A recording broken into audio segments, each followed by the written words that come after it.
Great. Hi, everyone, and welcome to the November 16th NMCOG meeting. I don't know what date it is anymore. And I guess, should we start with roll call? Yes, please. Yes. Andrew Deloria. Chris Treebo, Here. Mary McBride. Here. Pat Wilchetts. Here. Paul McDougall. Paul's here because I see him online. Oh, you here? Yeah, I am here. I think so. George Maroulis. Allison Jennings. Phil Tebow, Here. Karen Meehan. Danny Rourke. Jerry Frechette, Here. Chuck Walkovich. He'll be joining us soon as well. He said. Oh, there's Steve. Joyce Morrow. Just in time. Steve Demolis. Steve, can you hear us?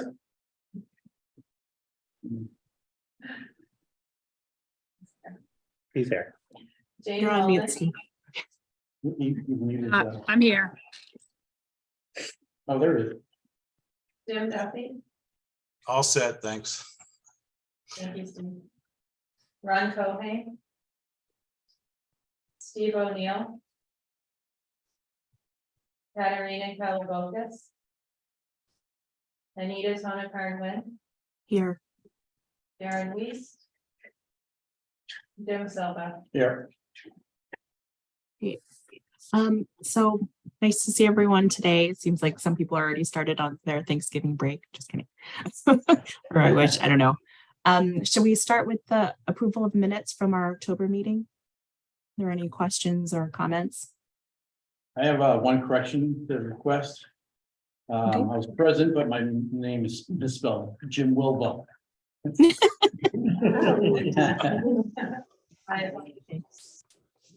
I make a motion to approve the minutes Second. As amended. As amended. Yeah. as amended, sorry, yeah. You want it to be Wilba, don't you? Amended. Great. I know the feeling. Somehow people get my last name wrong. I meant that. I think my first name. All right. Fix Chris it for you Treebo, then. What? What? Oh, no, yeah, TRIVOU. Yeah, no, it should be fine. No, I'm saying people like, I call it roll call. yeah, no. All Yeah, right, roll call, well, yeah. so if we have a Yeah. a Yeah. motion and a second, should we take a vote? Yes. Yes. Chris Treebo, Aye. Mary McBride, Aye. Pat Wilchetts, Aye. Paul McDougall, Abstain.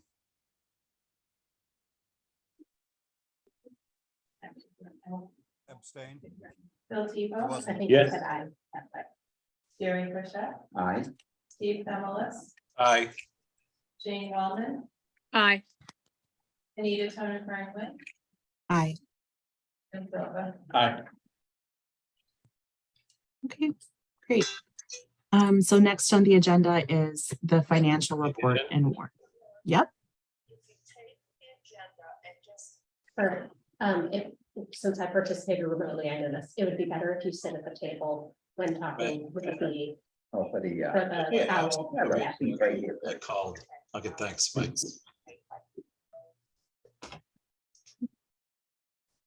Check to see if I can hear you. Can everybody hear me? Yep, So we have $951,049 in our cash account. I'm expecting project receivables of another $137,958. Net cash total including receivables of $1,089,007. I presented checks to Jerry for $8,410 tonight, which he signed. Anticipate another $45,010 in invoices, which will be paid on the first of the month, around the first of the month. Anticipate payroll and taxes between now and the next time we meet of $96,000. Leaving a total warrant of $149,419. Net cash total, including receivables less accounts payable, of $939,588. Other outstanding obligations. The advanced on the LTA of $81,481. And due to from grantor, which is MassDOT, of $125,000, totaling $207,006. Net cash total less outstanding payables of $732,582. Thank you. Any questions or comments?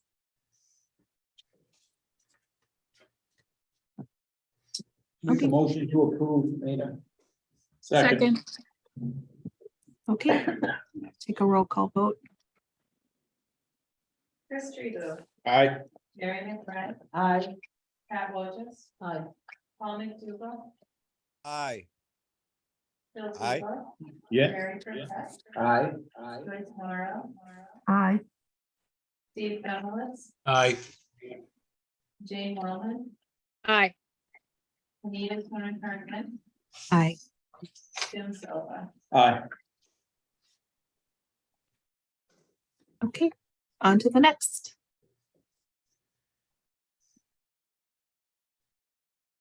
Mid-year budget update and amendment. Pass this over to. I'll take Jane. that, Okay, thanks. take that, Anita. Jenny had reached out to me as the treasurer and had actually, the offices had discussed, couple things with relative to, some of the contracts and some of the work that we had outstanding and that we had. We were behind, roughly about 8 months, and some of the contracts, we did receive some extensions. We also had received, some additional DLTA funds. Looking at the backlog and the additional work that we had, and the movement of personnel, it was recommended by Jenny that there was a couple of key positions that we were looking to also include into this budget for remainder of fiscal 2023. And that was for a kind of a senior housing land use planner and a transportation planner. So they are in this budget, I believe, with a ramp up in January in the budget. So hopefully gets individuals hired. And we're also recognizing, again, the additional DLTA funds in the revenue. So if I know, and then in the interest of time, we're really in a crunch. Jenny did get out an email to the finance committee, which Andrew and Jane, we had a chance to review it.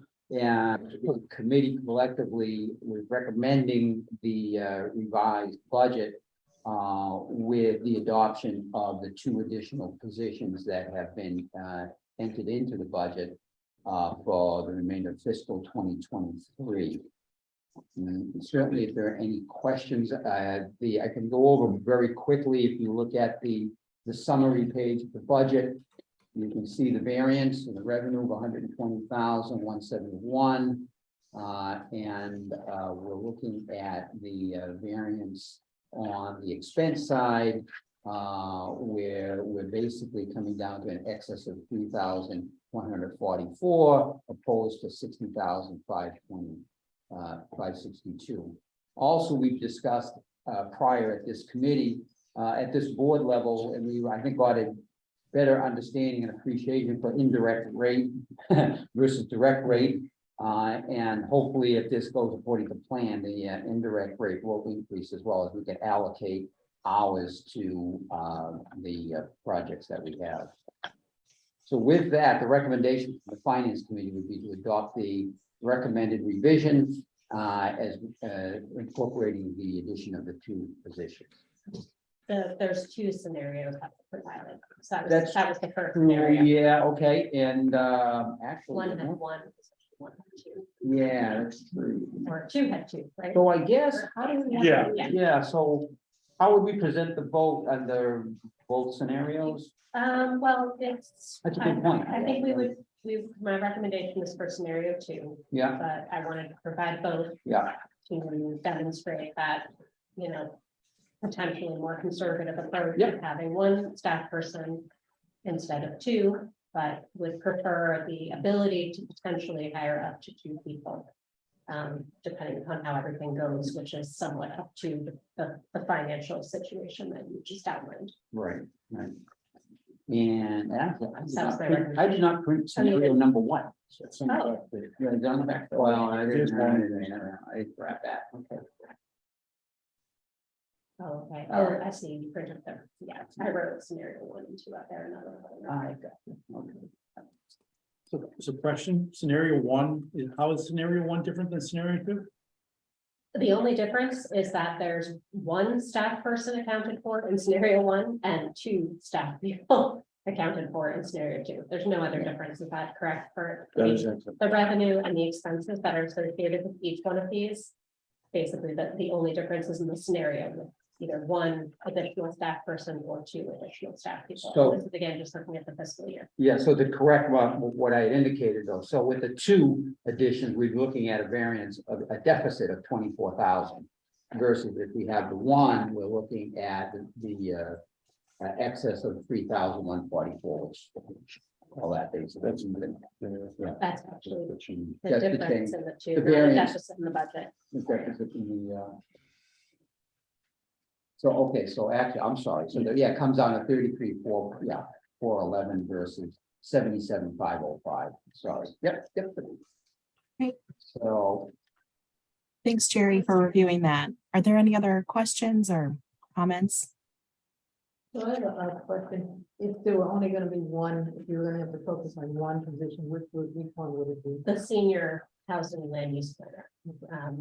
Ideally, it would be great to have a senior housing land use planner anyway, and then potentially also a transportation planner. The reason for sort of standing back on the transportation planner is because it's somewhat contingent upon how things go. We have two new transportation planners right now, as you know, of course. And then if we received additional funding through the Safe Streets for All grant, which we won't know until January, but we would account for it likely in February. Yeah. That would potentially bring in another $127,000. $124,000 roughly to NMCOG.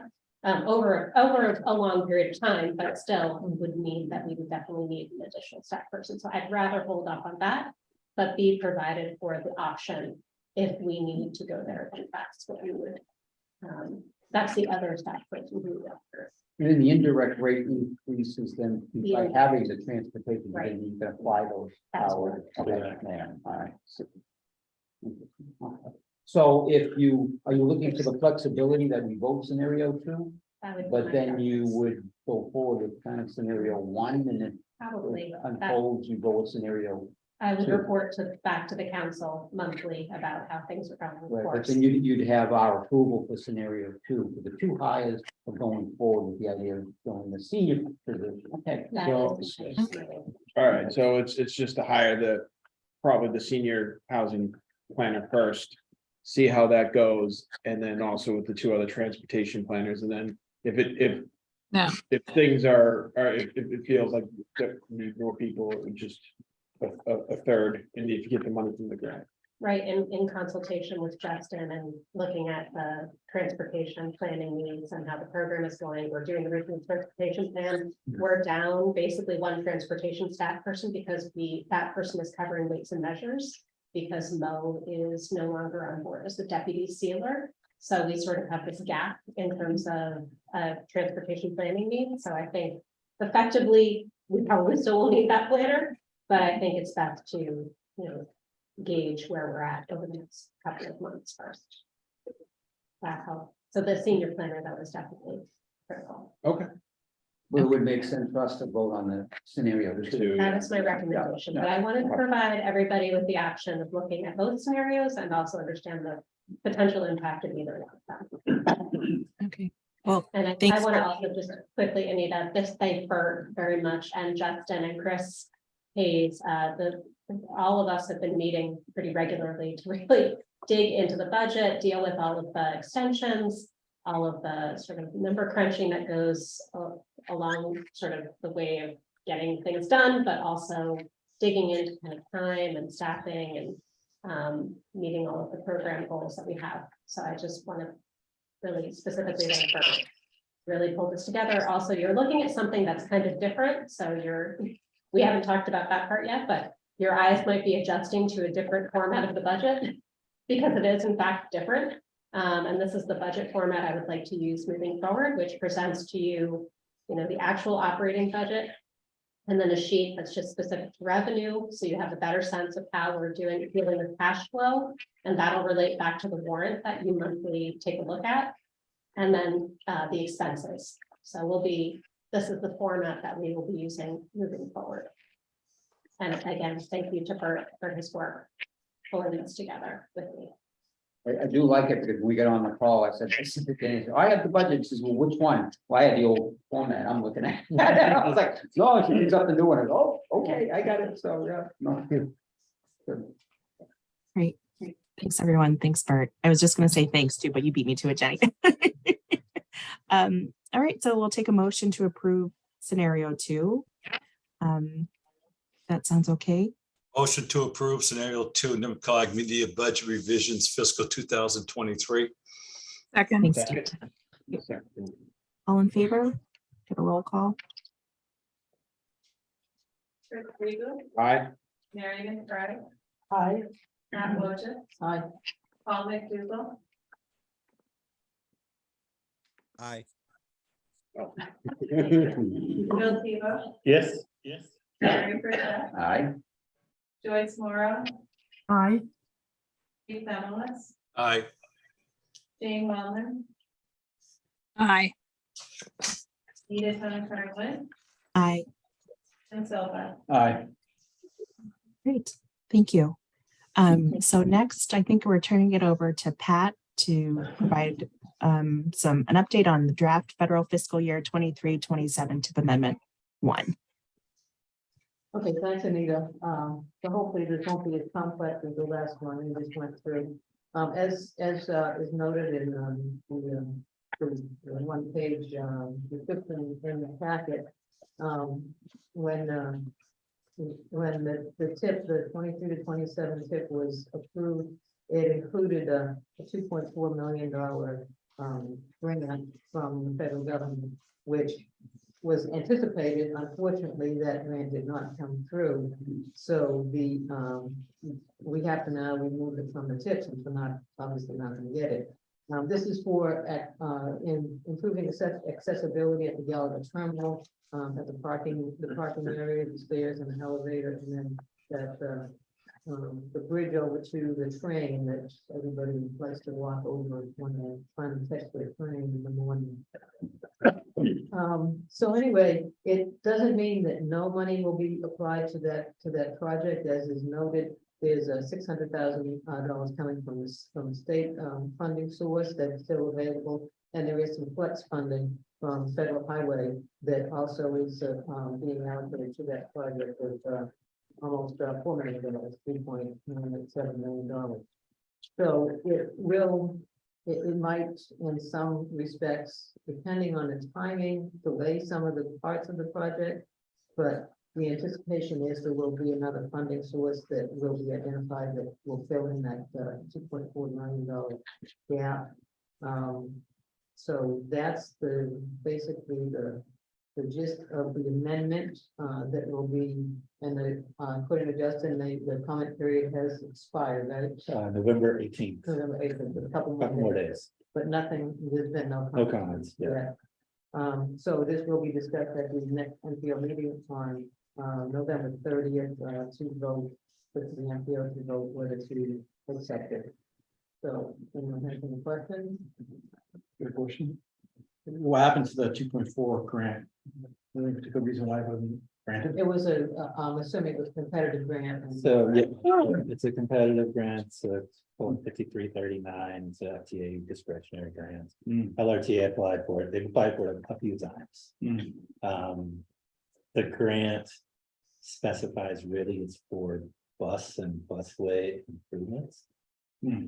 So when they applied, it was just kind of hard for FTA to agree to accept this application because it wasn't geared toward bus facilities, even though it's at a bus facility.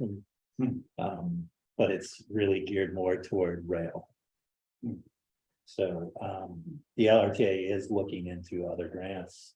They'll probably reapply for this one and take a different. But that's going to occur in the spring. And they are talking with the state about other types of funding sources, whether it comes from the state capital plan.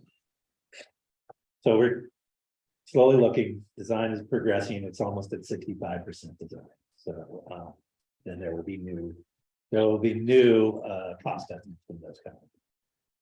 Expect that fairly soon. So it's just where we stand at this point. Okay, thanks. Is funding for the design in place, so we can get it to the higher, as yes. high a percentage as they need to? Yes, funding for design is through the state and the other. Great. Thank you. Thanks, Pat, for the update and for representing us at that meeting. Yeah, so Authorization. yeah, we do need a vote to. Oh, we do. All right, I'll take a motion to approve this draft amendment or the amendment. Move to authorize vote for this amendment to the NMCOG. Second, All in favor? Chris Trevo, Aye. Mary McBride, Aye. Pat Wojcik, Aye. Paul McDougall, Aye. Bill Tebow, Yes. Jerry Pichette, aye. Joyce Mora, Aye. Emily, Aye. Jane Wellman, Aye. Anita Tona Carnwin, Aye. Jim Silva. Aye. Thank you. So switching gears to an employee handbook. Thank you. So this is a very quick update, which is the employee handbook. I have a draft of it. From KP Law, who is the attorney that we have an engagement with now. That firm will be helping us with human resources and other legal needs, not things that we need to do, basically, that we don't have any counsel on board. So we have an engagement with KP Law now. That's probably an update as well. And they've drafted an employee handbook because the handbook that we've been using, a lot of the content in it was not very current. And many of the forms that we're using for personnel are not up to date. So there's a lot of things that need to be updated. I'm in the process of reviewing the draft that I have right now, but I also am still seeking some input from staff to make sure that we've captured all the right things in the handbook. And that's been very helpful, actually, because there were a number of things that we didn't catch in the original draft. So we'll be addressing those issues. I'm also working with the personnel committee. I think we have a meeting in a couple of weeks where they will also review it. And then that's what will get recommended to council at the meeting in December. So that's the update. I had hoped to have it actually by this meeting, but it's just simply not possible. You have a lot going on. It's okay. Yeah, and they needed more time, and the staff really need to have input. Do you want to keep on going to the report, your executive director's Absolutely. report? Thank you. So first thing I want to say is we had a great annual meeting last month. Thank you for coming out. I think it was very successful. It's obviously a little bit different than we've done before, but I really enjoyed it. I enjoyed that space and seeing many of you there and listening to the speaker and the conversation that we got to have throughout the evening. Next year is actually our 60th anniversary. So it would be nice to maybe plan something a little more special. And for another meeting, we can talk about what that might look like, and if anybody's interested in working on that with me and maybe a couple of other staff people, that would be great. I understand that the 50th was celebrated, and there was a lot of recognition and acknowledgement of the agency turning 50. So hope to do something similar for next year. Just want to say thank you for that, and thank you again to staff who really did a lot of work to make that all happen. I think everybody was present and it was very successful as a result. So thank you. We have some nice photos too, but I'm not sure we've shared them yet. So we will figure out a way to make sure that we get those out to everybody. The other couple of highlights is we had the regional transportation plan, which is called Envision 2050 Kickoff, which was also successful. And there's a lot of engagement that's happening right now, including a survey that's posted. Would really appreciate if each of you could send that survey to all of your appropriate contacts. We would love to have as much input as possible. And also if NMCOG staff are reaching out to schedule a meeting in your community, if you wanted to be there, or if you have ideas about follow-up on that, anything would be welcome. We're really looking to have as much participation and engagement as possible. Fast forwarding here. I mentioned weights and measures. Mo has retired, which means that we have an open deputy sealer position. It's pretty unique type of individual. The position is of course posted, so if you know anybody, please send them our way, just have them apply. We would really appreciate it. In the meantime, it means that David Tilton, who is a longtime staff person he basically is overseeing weights and measures and also does our traffic counting, our data collection, work in the transportation planning program. He's now taking this work on full time. And also we now will be having a contract with the town of Westford to do their weights and measures as a result of the state, I think, backing out essentially of the responsibility. I know. That was such a good deal for Westford for the longest For time. the longest They did time. it for a lot of communities. Yeah. Yeah, so January is when we start those services, and so we're hoping that we get the deputy sealer on board. David will provide that, sort of onboarding, and then eventually, go back to his regular duties. So that's a little bit about weights and measures. I also wanted to mention, I think you heard in the budget update that we've fallen behind on some of our contracts and spending, but thanks to in work with Chris Hayes, we've been able to secure an extension on our district local technical assistance, as well as our EDA grant.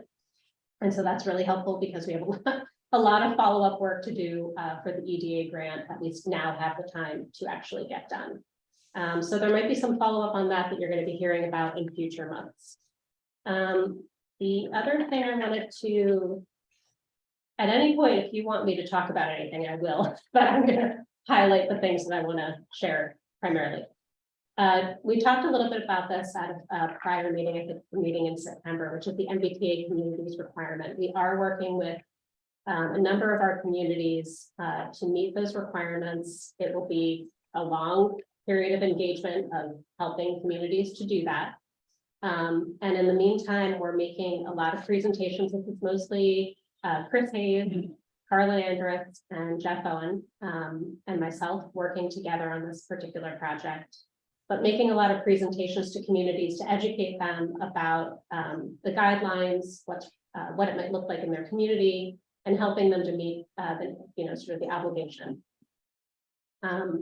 Additionally, we're convening meetings with all of the planners in the relevant communities. So there's 7 of our 9 communities have to comply with that communities, to be clear.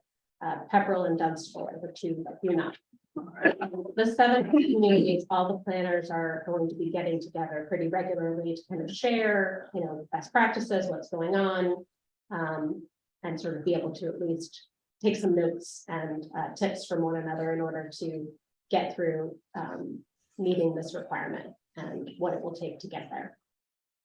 The other thing I want to note is we have a lot of housing planning in general going on, and we were at Dunstable town meeting. We had Tewksbury had a kickoff meeting.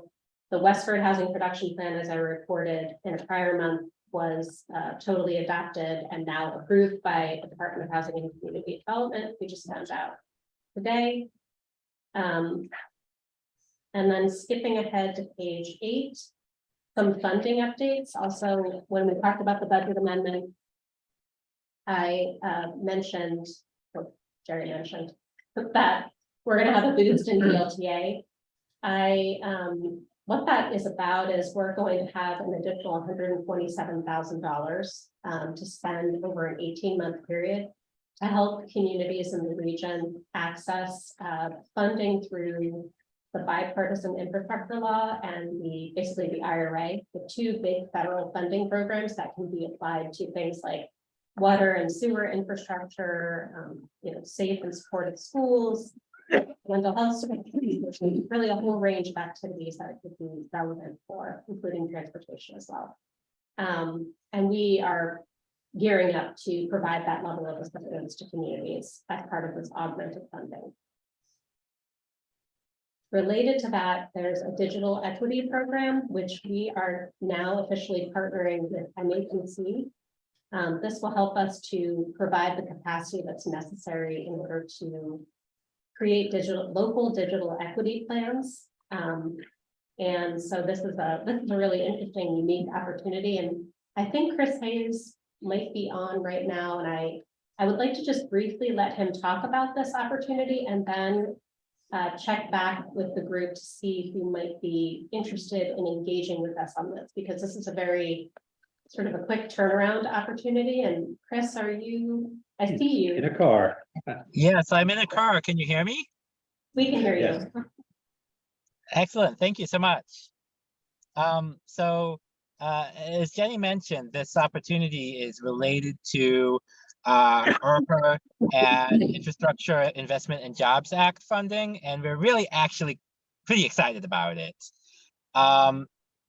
The Municipal Digital Equity Planning Program is a free technical assistance program. It's provided through the Massachusetts Broadband Institute, MBI, and it's for a charrette or a full planning process that'll better position communities to compete for and program existing and forthcoming digital equity funds that have been earmarked for digital equity. And I'll explain what that means in a second. But we're really hoping that all the towns in the region work with us on this. The goals are to analyze digital equity data and complete community visioning, provide a baseline overview of digital access and equity gaps, and basically create a suite of recommendations that could be funded through the ARPA or the IIJA or other funding opportunities. So this really, what the state is telling us is communities that have gone through this process will be better positioned to compete for and receive these funds. That's over $1 billion coming in the next few years. And so what does digital equity really mean? It means new internet infrastructure, actual fiber optic cables to unserved or underserved sections of town, but it also means providing more affordable or higher speed internet. It means studying the feasibility of municipal owned broadband and developing that.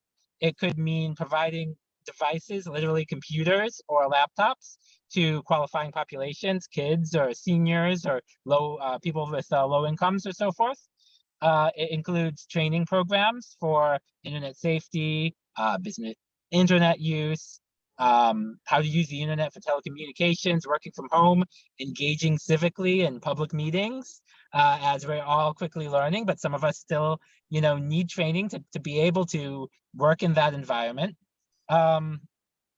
Improving internet access to affordable housing developments, to schools, improving Wi-Fi access in public spaces like libraries, senior centers, and lots of other strategies. And so these applications, basically, it's a technical assistance program. Any community that has a signed letter from the chief executive or a majority of the select board and has the presence of impacted or disproportionately impacted populations, and NMCOG can help put together applications that show the presence of those populations, are eligible for this. It's useful for all types of communities, and the kind of critical issues like, well, why is NMCOG interested in this? Well, a community that receives approval to participate in the program can choose among consultants and identify a staff member or an elected official that works with the consultants to do either that charrette or that full planning process. MAPC and NMCOG have partnered together to be a consultant that is available in the Greater Lowell region. And we would work closely with the communities to complete the process. And what we're really hoping for is that many or all of the Greater Lowell communities partner together for a regional application for a regional digital equity plan. Or it could be with other population centers. But also communities could choose to have a town-specific charrette or a town-specific plan. So that's kind of my spiel. We have a lot more information about it, so I do want to talk to people individually, but I think that's basically the time I was allotted, so. I'll pass it back to Jen. You did a great job. So I want to check actually, because this is very important to us, as Chris noted. It also is something that follows up on a lot of the local recovery and resiliency plans that some of them were done by NMCOG. And we really want, and you all know that you adopted the ERRP at the annual meeting. So this is all sort of, it's intersecting with those efforts, as well as other things that we understand a lot of our communities are actually interested in doing. So with that in mind, I would love to see people like sort of raise their hand if it would be if it would be okay for Chris to be in touch with you to follow up. If you could just by a show of hands. I see Anita, Pat, Mary, got a lot of hands going on. We only need one here, right? But yeah. I mean, if you want. Jane and Joyce. There you go, got me. I have a question, Chris or Jenny. So this is something that'd be applicable to rural communities like Pepperell. It talks about underserved populations. What criteria are they using to determine that? Does anybody know? Yeah. Yes, so it's there's actually a list of eligible populations under the, let me see, I have it written down, the US Treasury guidance related to ARPA SLFR funds. Basically, it's 300% poverty. If your community has any affordable housing and people are living in that affordable housing, your community has the eligible population. Okay, so it's not a certain percentage then that you'd have to have? Nope, it just is the presence of that population. Okay, that's just about everybody, every community then, I would think. I would think so, yes. That's why we said we'd be happy to help identify that population in your Okay. community, because we're, at least in the NMCOG communities, there's that eligible population. Okay, yeah, Chris? sounds great. Chris, do the elderly also count as an eligible population and ELL? Yes, I'm Households? not sure if they count as a population that is eligible, that makes you eligible for this grant, but it is a target population under the Yeah. planning group. There's a whole set, immigrants, Yep. lower income folks, elderly folks. There's a few other different definitions of kinds of folks. But those are people that you might also want to target in your plan, your digital equity plan. Or even if we have broadband everywhere in our community, there's more to do with this program than just making sure you're reaching that last mile in terms of broadband access, right? Absolutely. The last mile is an important part of it, but a small part of it. Yeah. And so there's a lot of that other training, affordable access, making sure people have the right equipment. All of those things that can be part of the plans, and the funding that's coming down the pike. Not all of it, but a large portion of it can be used for those type of activities. I'm a huge fan of municipal broadband. I don't know if it's right for Tewksbury, but I did bring this up earlier this week with our manager, and I copied Jenny on that email too. So I'm psyched that you brought it to this meeting tonight. Thank you very much. I want to be involved. Thank you. Hey, Chris, one more question. You mentioned school districts. How would that work in terms of eligibility and working that through the towns themselves? Because, you know, some have public schools, some have school districts, whatever. So they add to the total component of getting that type of service into the communities by having a larger school district or small school district? Does it make any difference in that respect, do you know of? Not in terms of your eligibility for this program.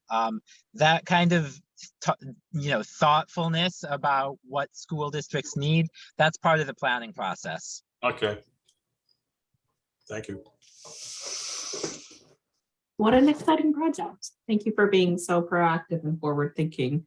And Jenny, were there other pieces of the report that you wanted to highlight, or was that the last piece?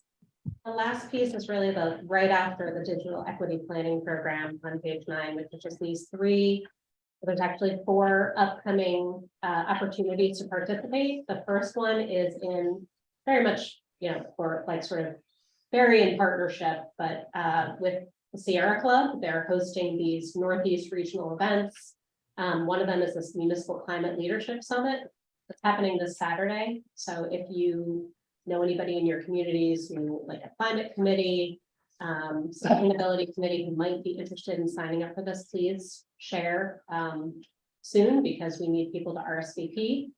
They also have to follow COVID protocols in order to participate in person. So if they are planning to be there in person, they just need to be advised on that, but they can also participate via Zoom.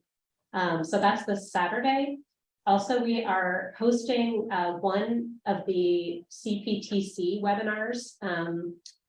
Jeff is on right now, and he's been reaching out to all of the communities about this opportunity. One of them is the site plan review. That's the one that we're hosting on December 5th. And then I also just wanted to note that I'm doing the training. I'm the trainer for the fair housing module, which is on November 29th. So if you have any questions about this, please reach out to Jeff.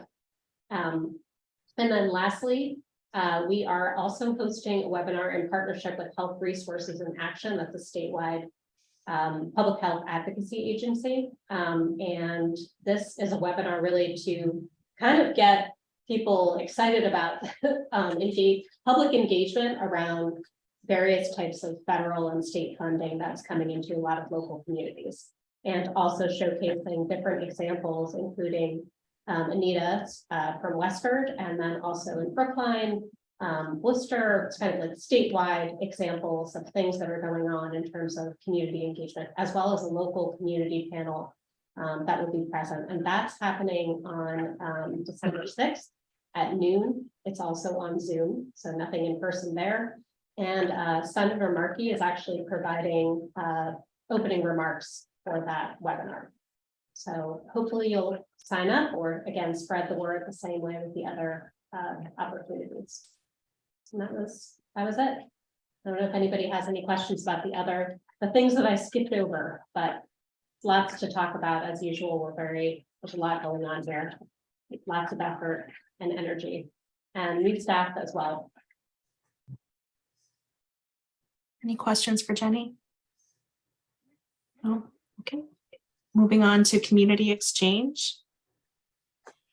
I have something to say. Yeah, go for it. Pepperell had town meeting and the planning board brought forward a warrant article for 40R smart growth overlay district, which is basically a 40B, but it's where you designate a specific location as suitable for the town for dense development and affordable housing. And the state gives you incentives to do that, and the town could benefit, in that case, about $725,000. And the only problem with the project was 180 units that we're looking at.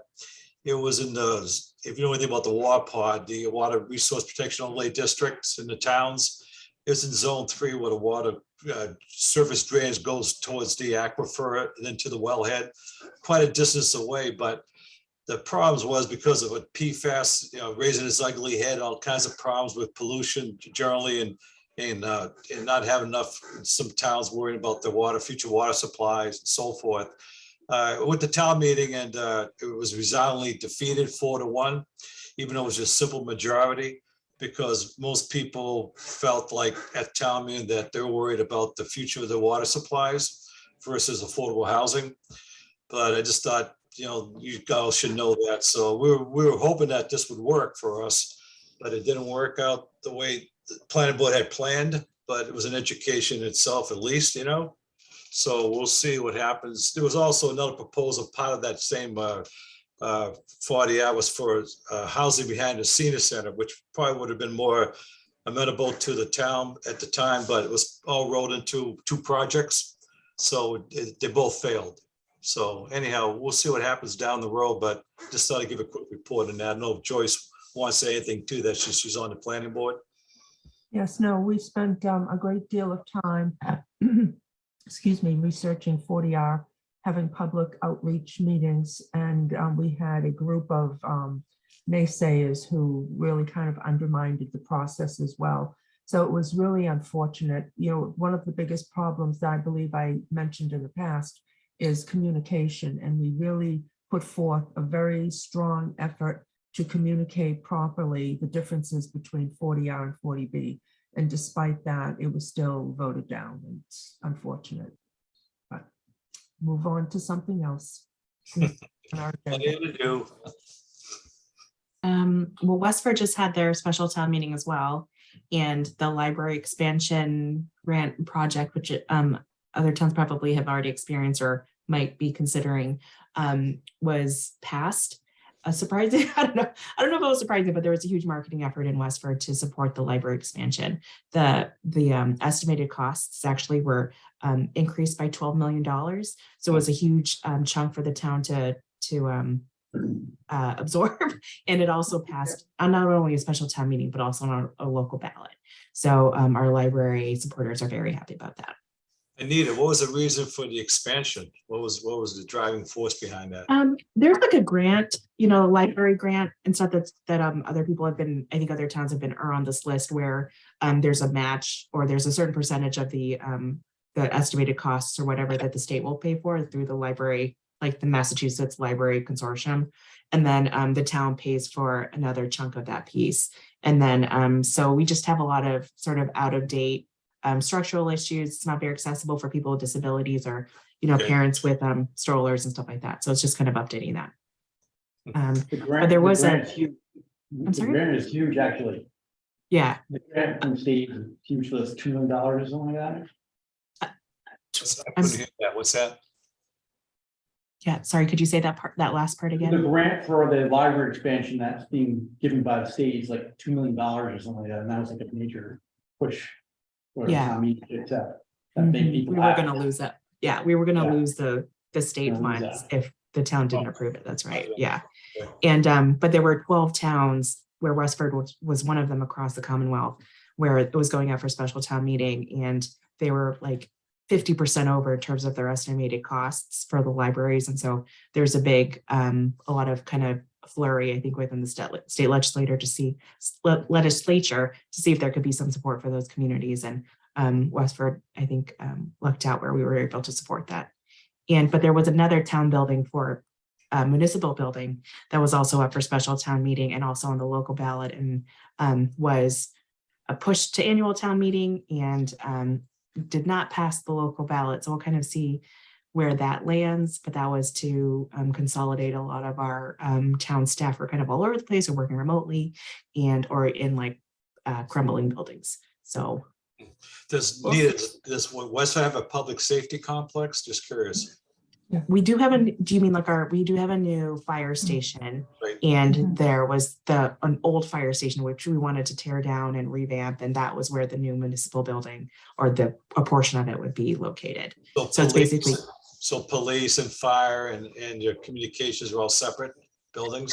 Yeah, so communications and police are in one building and fire is in another. Mhm. Okay, I'm just curious. Okay, thanks. Yeah.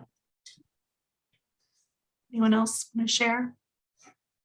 So for Borica right now, the mall rehabilitation is still ongoing. And the planning board's having a mixed use project right now that we are in the process of looking at. The votes around here, I don't know, it's so, but no, they're looking to work with the LRTA to see if they can get a bus stop moved to the location at 279 so that there'd be a handicap accessible bus stop there. And then also too, they wanted to add, I mean, they added as well for the residents a bike storage area, and then also an area where residents could, if they didn't have a bike, could take it out to go there. They think that the location of the bus stop plus the biking, along with an additional bike rack. So those are some of the amenities that they've added to the project. It's about 2 units, 20 units with 2 handicapped accessible affordable units, and then it has a retail on the ground floor along with a proposed restaurant. Some of you, I think, have them in Tewksbury. What's the Burlundy, there you go, Burlundy, which is also in Waltham. So that we'll see if that project goes through or it doesn't go through, but it would be it's a nice probably addition if it did. It's a nice location, it's right on the river. Yeah, It so would really, it's the second time this poor board is keeping it up again. well, different, we had a different Different. one, and I think the first time there were some boards that disagreed with Yeah. the density of it. I don't know if that's going to be the same issue again, or if it's going to be. But it's all within the mixed use. Yeah, so, yeah, no, so They turn it down again. we'll probably just either go into court or they'll turn it into a used parking lot. I don't, that's It's what. really unattractive. So that, no, I mean, that's what he said. He said, oh, well, we're, even if this doesn't work out, I can always just lease it to some used car salesman and call it a day. So I'm like, all right. Thank you. So that's for the planning board at least, but I think we're also doing the center as well. Where if you guys gone through Boston Road, you've noticed a lot of cut trees, and so a lot of residents were a little bit sad about that, but that's just improving the Boston Road, adding some I believe underground utilities, and then additions with the sidewalks there, so that will be nice. And town meeting kind of went over, we approved at least to study it, correct, with the center there, just trying to see. Trying to move the part of it at least was to move the center more essentially back towards the library and have kind of. Put it back in the center. Yeah, so the last time we had something like that, it was contentious, so again, I'm unsure about where that's gonna go. But that is just some of the updates that we've had for the work. I just have a little social update. For the first time since COVID, the annual 25-year library wine tasting was held on October 21st. Extremely well attended, went over well, everybody was happy. The best part was so many of the people were younger, and I didn't recognize half of the people. It was great. It was a very good sign, I think. So it was very exciting. And the holiday festival, that's a giant celebration that's based in the library. The kickoff for that is Friday night. So it's the busy social time and planning board time. Any other updates or social invitations? Let's go. No. Okay, well, I'll move on to our next agenda item, which is a reminder of our next meeting, which is December 21st. Are we keeping that meeting time? Is that a normal?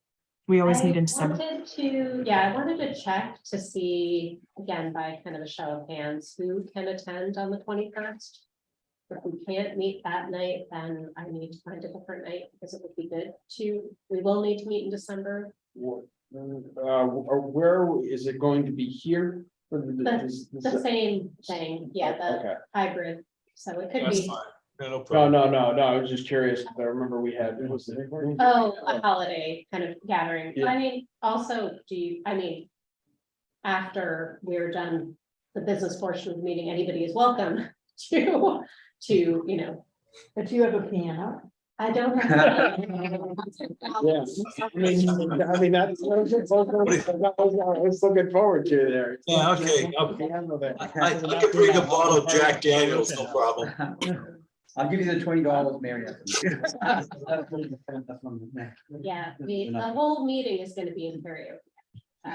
Actually, I'll be lip syncing my. There you go. Does So, everyone have a list of approved drinks? Yeah. Coke, Diet Coke, Sprite, and water. so Thank Yeah. Jenny, you said you asked for a show of hands of I who just would would be like to available. see who can attend, please. It looks like we still have attendance. Yeah, no, no problem there. I'm gonna keep that Yeah. meeting All date. right. That's- Okay, great. Any other business that we wanted to go over? Take a motion to adjourn. Second. So moved. Great. We'll leave the Second, yeah, so moved, yeah, this second there, whatever it is there. Oh, they knew what we had. All in favor? It must be a Borica. Aye. Aye. You can just raise your hands. Bye. Bye. Okay. Have a nice Thanksgiving. Have a nice Thanksgiving. Everybody. Yeah. Happy Thanksgiving, everybody. See ya. Bye. Bye.